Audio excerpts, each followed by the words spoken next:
Another day, another vlog. For today's video, dumating na nga yung stocks natin from bodega. Medyo konti lang to guys, pero yung iba kasi diretso ng distributor yung mag-deliver. So yung mga dumating nga na battery ay Mega Force at Duramax brand. Katulong nga ni Jason na magdiskarga ng battery si Kuya Lambot. Shoutout!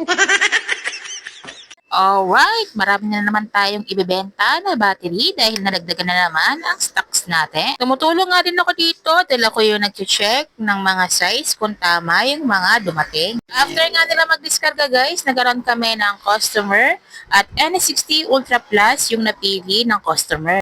Marami ako ang inalok sa kanya pero yun kasi yung pasok sa kanyang budget. Maganda rin naman ang Ultra Plus basta gasolina ng sasakyan ang paggagamitan. So, after nga namin magbenta ng battery, ito at kumain naman kami. Nagluto nga pala ako ng kaldereta. Tara guys, samahan nyo naman kaming kumain. Dito nga kami kumakain sa harap ng tindahan para pag may dumating na customer, madali din namin silang ma-entertain. Tapos, bigla nga namin napag-usapan yung nangyari kanina sa Cebu. Kaya may patay ka ano din? Nakita ko. May ano pa pala, yung pageant na ano. Oo nga. Kawawag naman? Naman naman tayo. Magkaan? Mabahay yan yan.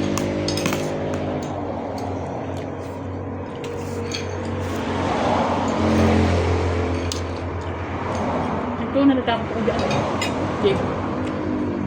Natatakot ako dyan. Baka wala, balakas ng dulo. Baligadan tayo ng pagano. Kaya kailangan magpagawa tayo ng ano. Pinasasara ko sa'yo, ayaw mo. Mahal eh. Sobrang lakas nga ng lindol kanina guys at nakakalungkot yung nangyari sa ating mga kababayan sa Cebu. After nga namin kumain, ito naman at nag-order ako sa Grab. Teacher's Day celebration kasi ngayon sa school ng anak ko kaya nag-order na lang ako ng Dunkin Donut para sa teacher niya. Ito po ay munting regalo galing sa amin para sa teacher ng anak ko. Na-appreciate po namin lahat ng paghihirap at pagsisikap sa pagtuturo nyo sa mga bata. After nga dalhin ni Jason sa school yung donut, ito nagmamadali nga siyang bumalik ng shop dahil merong tumawag at nagpapadeliver ng battery. Din 77 Motolite Gold nga ang order ni Sir para sa kanyang Ford Ranger. Malapit lang naman yung pagde-deliveran ni Jason sa may anuling lang. After nga mag-deliver ni Jason, sinundo naman niya yung anak namin sa school. So hanggang dito na lang muna guys. Basta lagi niyong tatandaan kapag battery problem, kami ang battery life saver nyo.